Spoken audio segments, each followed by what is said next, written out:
वो क्वेश्चन क्या था देखो,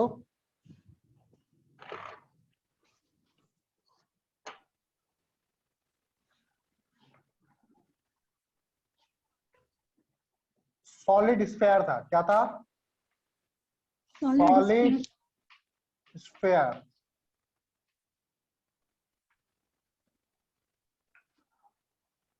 और यहाँ पे एक वॉल थी, सॉलिड स्फेयर का मास m ले लो, रेडियस r ले लो, और ये v नॉट वेलोसिटी से मूव कर रहा है, इसका ओमेगा भी है, ओमेगा इक्वल टू दे रखा है v नॉट बाय r, मतलब प्योर रोलिंग कर रहा है। इसका म्यू 0 नहीं है, इसका म्यू 0 है, यहां से कोई फ्रिक्शन फोर्स नहीं लगेगा, दीवार पे टकराएगा। कोएफिशिएंट ऑफ रेस्टिट्यूशन दे रखा है E। मुझे बताना कि जब ये टकरा के वापस आएगा तब इसकी वेलोसिटी कितनी होगी।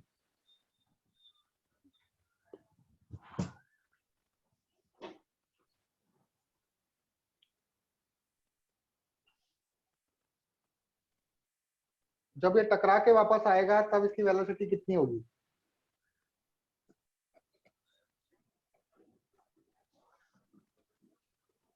तो देखो कैसे करेंगे इसको।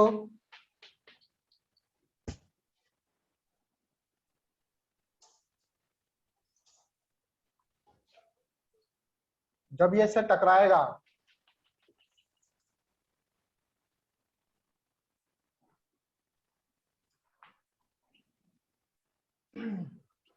तो इसकी इस डायरेक्शन में वेलोसिटी क्या हो जाएगी, इस डायरेक्शन में वेलोसिटी हो जाएगी ई वी नॉट। ठीक है, कैसे?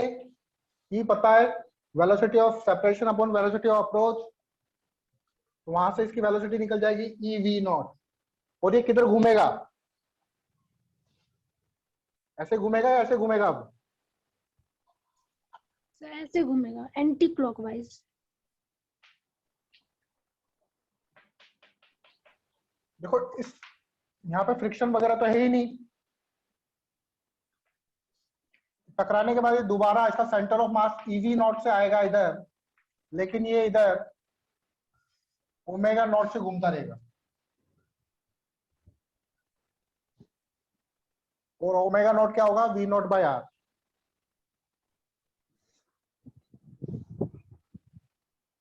आ रही बात समझ में? Yes sir. अच्छा, ओमेगा क्यों चेंज नहीं हुआ?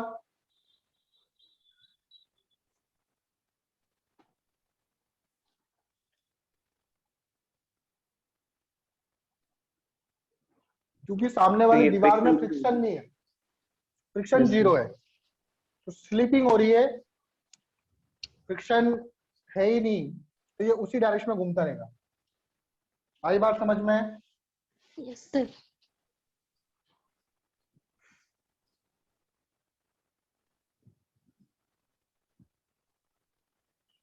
चलो नोट कर लो इसको, आगे देखें।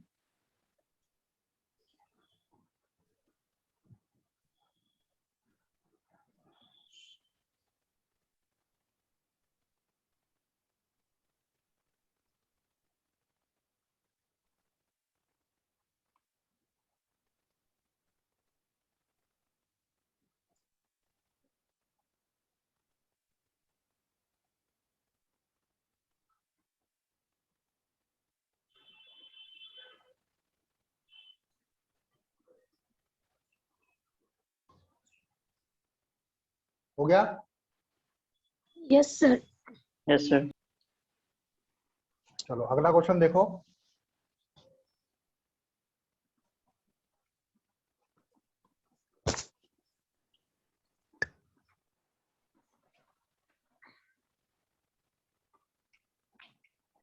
सॉलिड सिलेंडर,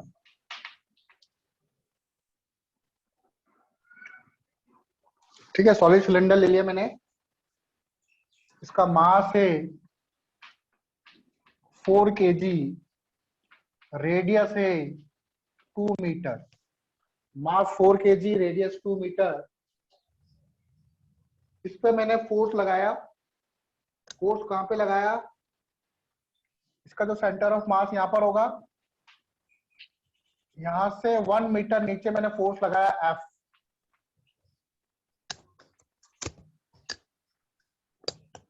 ये surface friction is sufficient for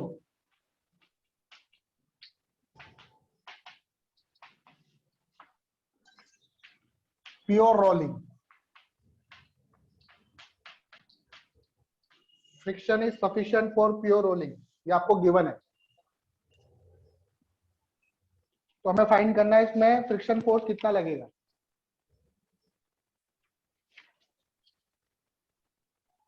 हमें फाइंड करना है इसमें फ्रिक्शन फोर्स कितना लगेगा।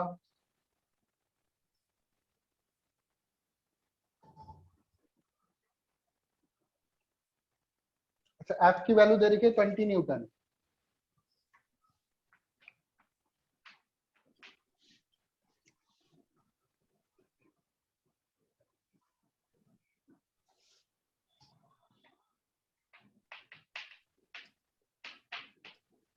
फाइंड फ्रिक्शन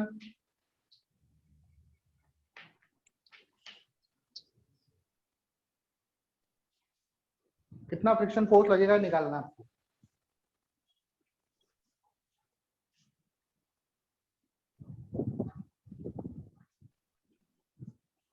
तो देखो कैसे करेंगे इसको। तो जब यहाँ पे फोर्स लगाएंगे तो हम लोग मान लेते हैं इसका सेंटर ऑफ मास इसे मूव करेगा, इसका सेंटर ऑफ मास का एक्सेलरेशन ए मान लिया मैंने, और मैंने मान लिया घूम भी रहा है तो उसका भी एक्सेलरेशन अल्फा, मैंने मान लिया ऐसे घूम रहा है ये।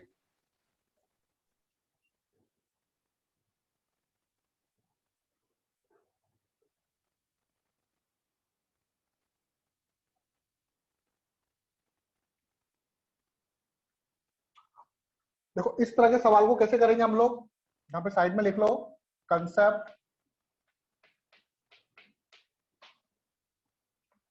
For this type of question, for this type of question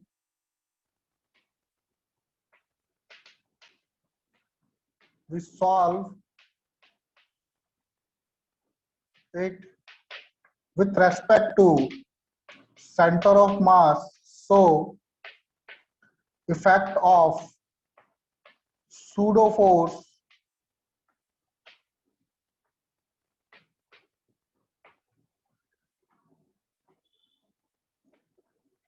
can be neglected।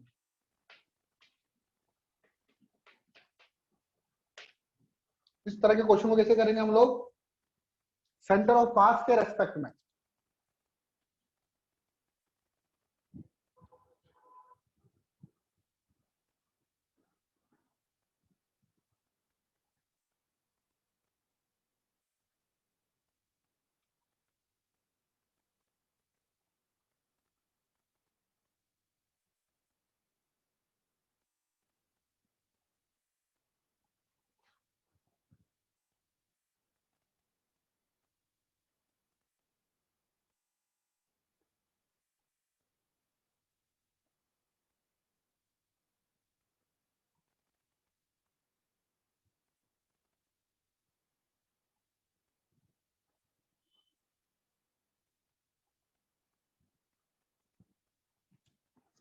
चलो आगे देखें। Yes sir.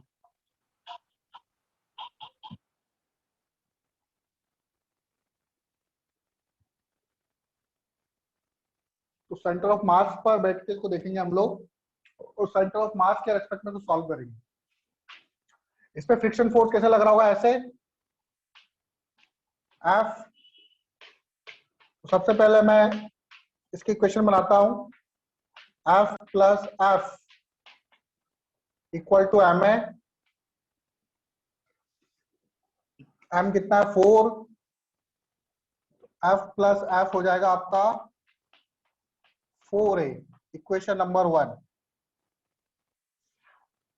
अच्छा, एफ की वैल्यू भी दे रखी है आपको,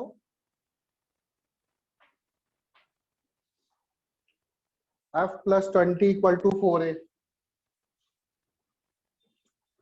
दूसरा, इस पर टॉर्क लग रहा है, तो टॉर्क कहां से देखेंगे? सेंटर ऑफ मास से। तो 20 न्यूटन का फोर्स,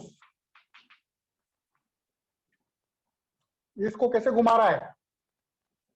ऐसे एंटी क्लॉकवाइज। तो 20 इंटू 1 कितनी डिस्टेंस पर है? 1 प्लस फ्रिक्शन फोर्स भी ऐसे घुमा रहा है, तो F इंटू कितनी डिस्टेंस पर? 2 मीटर पर, इक्वल टू, लेकिन हमने कैसे माना इसको घूमते हुए? हमने इसको घूमते हुए माना clockwise, equal to minus I alpha. ये बात समझ में आई? सिलेंडर है तो सिलेंडर का आई कितना होता है? mr²/2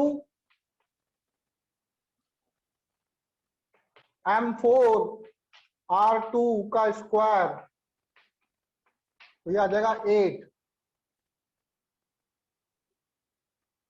तो यहां से आ जाएगा 20 plus 2f equal to minus 8 alpha.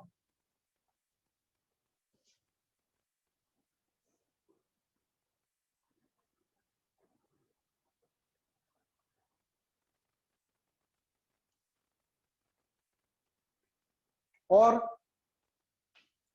Friction is sufficient, pure rolling कर रहा है, ये प्योर रोलिंग कर रहा है, तो A इक्वल टू क्या होता है? A इक्वल टू होता है alpha R. A equal to alpha, R की वैल्यू कितनी है? 2, तो 2 अल्फा। तो या तो A की जगह अल्फा रख दो या अल्फा की जगह A रख दो। तो मैं अल्फा की जगह A/2 रख देता हूं, इस वैल्यू को यहां डाल देता हूं।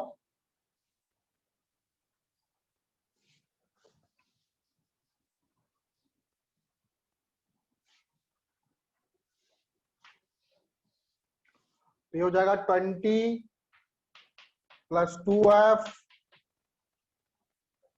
आई कितना आया? आई आया 8 अल्फा A/2, तो ये हो जाएगा 4। 2 कॉमन ले लो तो 10 plus f minus 2a, this is equation number 2। f plus 20 equal to 4a और 10 plus f equal to minus 2a। Solve करो। 20 plus f equal to 4a, minus minus minus F F cancel, minus का 10 minus का 6a, a बराबर 10/6 5/3 metre पर second square. Alpha होता है A/2, तो 5/6 radian पर second square. Friction force 4a minus 20, 4a, ये कितना है? 5/3, 5 चौक 20, 3 दूनी 60 माइनस 40/3 न्यूटन। माइनस आया इसका मतलब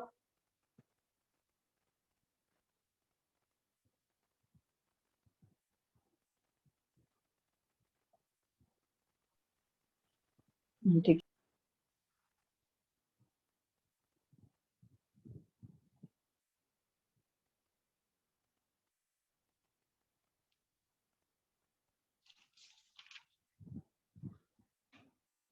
वो समझ गए? यस।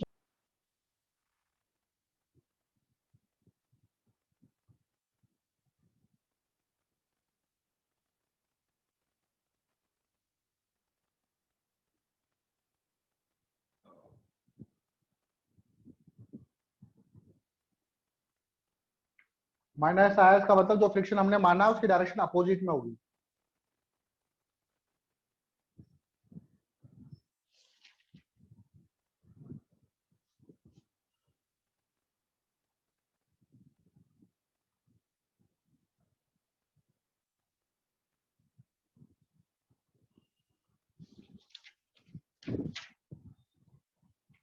नोट कर लो इसको, आगे देखिए नेक्स्ट क्वेश्चन।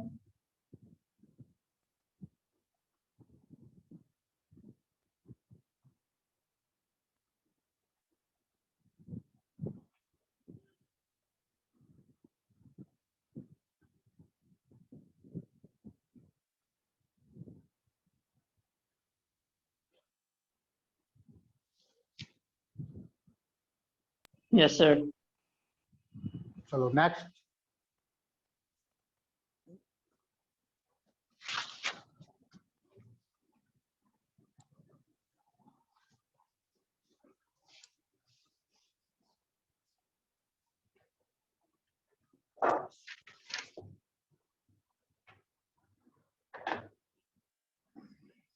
अब सिलेंडर की जगह अगर मैं स्फेयर ले लूं तो सॉलिड स्फेयर, मास 5 kg, रेडियस 2 मीटर। अगेन अब इसमें फोर्स लगाऊं मैं यहां पर 1 मीटर ऊपर सेंटर से। फोर्स ले लो 10 Newton.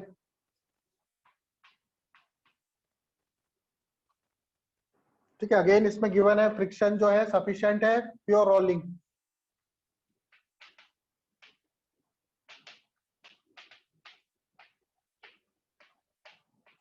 Find friction force if friction is sufficient for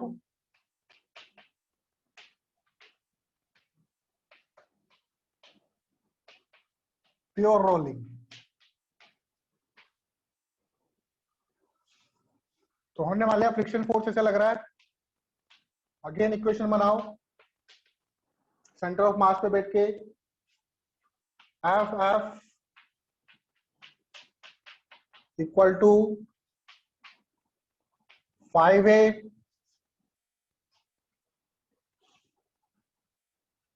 again हमने मान लिया अल्फा से घूम रहा है ऐसे, इसके कारण पॉजिटिव में 10 इंटू 1 सेंटर ऑफ मास पे बैठ के देखेंगे तो सेंटर ऑफ मास पे ये फोर्स को क्लॉकवाइज घुमा रहा है और ये फ्रिक्शन फोर्स एंटी क्लॉकवाइज घुमा रहा है, इसलिए माइनस में minus F into 2 equal to I alpha.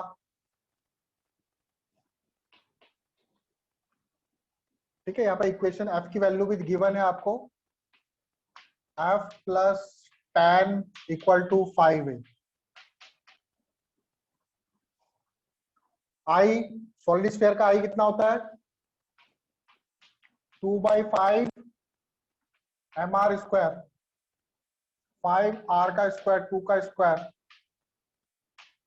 2 2 जा 4 4 2 जा 8 8 ही आया इसका भी।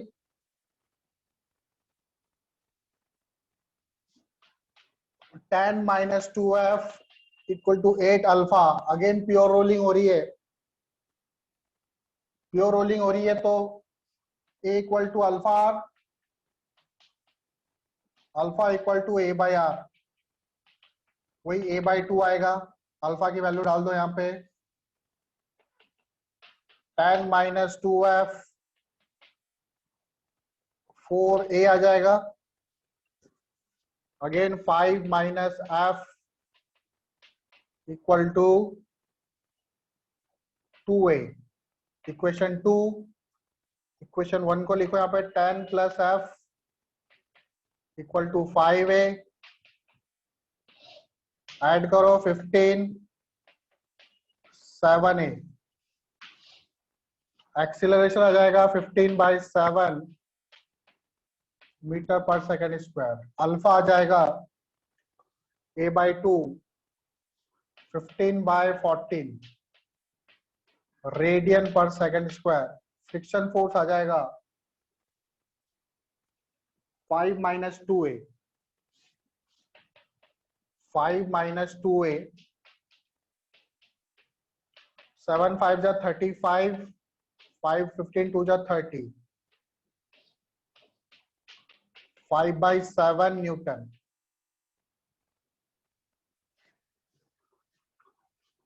ठीक है, बात समझ में आई।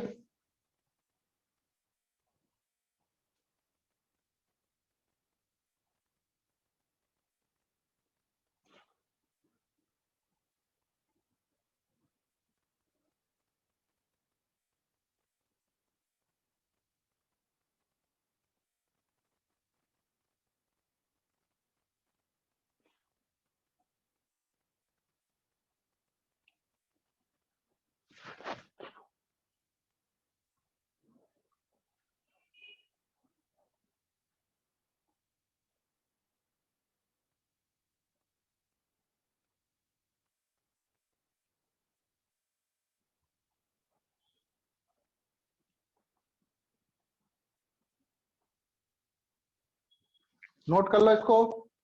अब मैं इसी क्वेश्चन में क्या करता हूं, इस फ्रिक्शन फोर्स ने कितना वर्क डन किया, बताओ फ्रिक्शन ने कितना वर्क डन किया।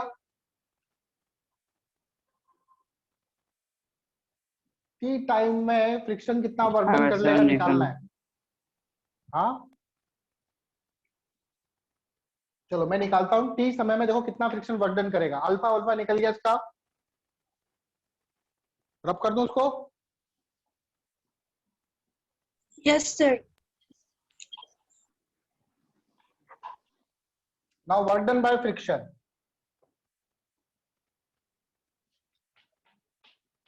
तो वर्क डन बाय फ्रिक्शन, तो देखो यहाँ पे फ्रिक्शन दो काम कर रहा है, एक तो ट्रांसलेशन मोशन दे रहा है और एक रोटेशनल मोशन भी दे रहा है। तो ट्रांसलेशन वर्क डन के लिए डिस्प्लेसमेंट कितना होगा, एस बराबर UT plus half eighty square. UT आपका जीरो हो जाएगा क्योंकि इनिशियल वेलोसिटी जीरो है, एस हो जाएगा हाफ एटी स्क्वायर। ठीक, ये तो हो गया। अच्छा थीटा, अब थीटा निकालेंगे, कितना एंगल रोटेट कर जाएगा ये, क्योंकि रोटेशनल वर्क डन के लिए आपको टॉर्क डी थीटा करना है। तो थीटा बराबर omega initial T plus half alpha T का स्क्वायर, अगेन ओमेगा इनिशियल होगा वो जीरो हो जाएगा, तो थीटा हो जाएगा हाफ अल्फा टी स्क्वायर। ठीक है,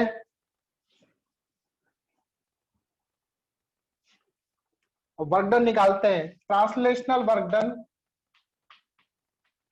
translational work done by friction,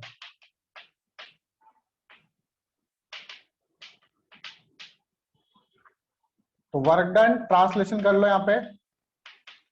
तो फोर्स कितना लग रहा है, फ्रिक्शन फोर्स एफ, डिस्प्लेसमेंट कितना हुआ half eighty square, half eighty square. Rotational work done,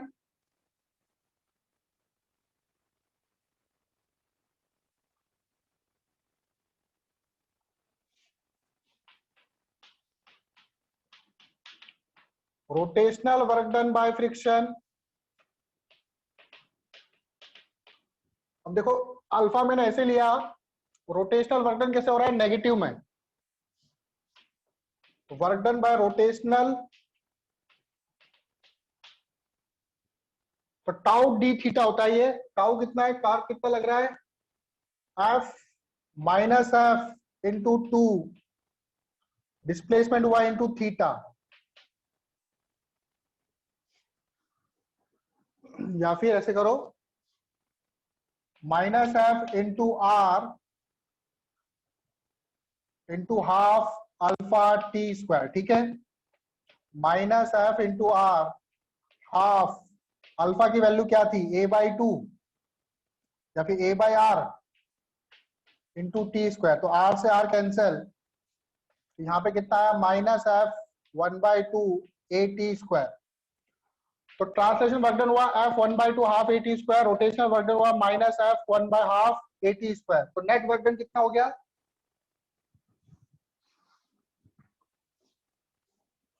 net work done क्या हो जाएगा, net work done by friction force zero. Yes. तो रब कर दूं,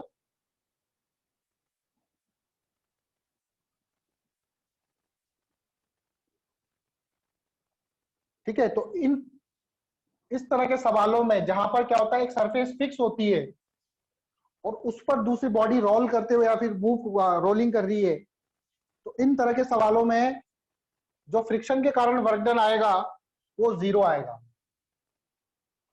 ठीक है, for this type of question, for this type of question in which one surface is fixed, one surface is fixed, net work done by friction is equal to क्या होगा, zero होगा।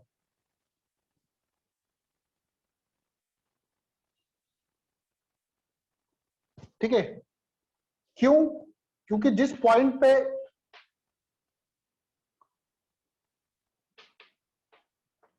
Pure rolling, कल मैंने बताया था pure rolling कब होती है, जब सिर्फ स्टैटिक फ्रिक्शन एक्ट कर रहा है. For pure rolling work done by friction हमेशा 0 आता है. क्यों? बिकॉज पॉइंट ऑफ एप्लीकेशन जिसपे फोर्स लग रहा है वो रेस्ट पे रहता है,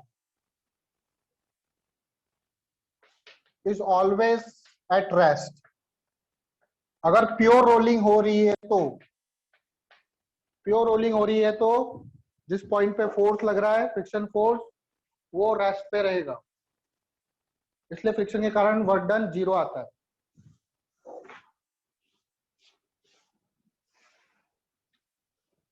लेकिन ध्यान रखना, ठीक है, दोनों एक ही केस है. सरफेस एक फिक्स होनी चाहिए और प्योर रोलिंग करना चाहिए. एक सरफेस फिक्स्ड है और प्योर रोल कर रहा है तो नेट वर्क डन जो आएगा वो फ्रिक्शन के कारण क्या आएगा? 0 आएगा. ठीक है, अब देखते हैं नीचे वाली सरफेस पे अगर मूव करे तब क्या होगा.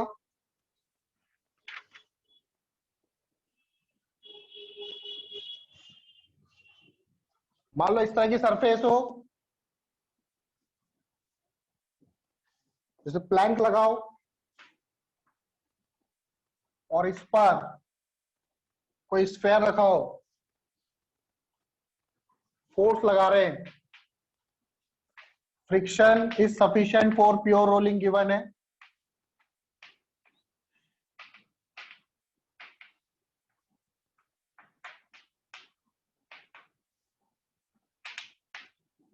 तो इस तरह के सवालों में फ्रिक्शन के कारण 0 वर्क डन 0 नहीं आएगा. हियर यहाँ पे लिखो नोट, क्योंकि यहाँ पे नीचे वाली सरफेस भी मूव कर रही है और ऊपर भी कर रही है. Work done by friction is not equal to 0.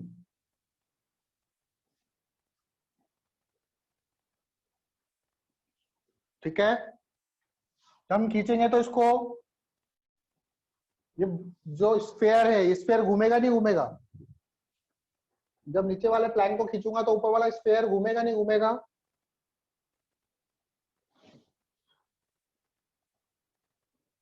ठीक है, ऊपर वाला स्फेयर क्या करेगा? घूमेगा और उसकी काइनेटिक एनर्जी क्या होती जाएगी? बढ़ती जाएगी. तो काइनेटिक एनर्जी क्यों बढ़ रही है? क्योंकि उस पर फ्रिक्शन फोर्स एक्ट कर रहा है.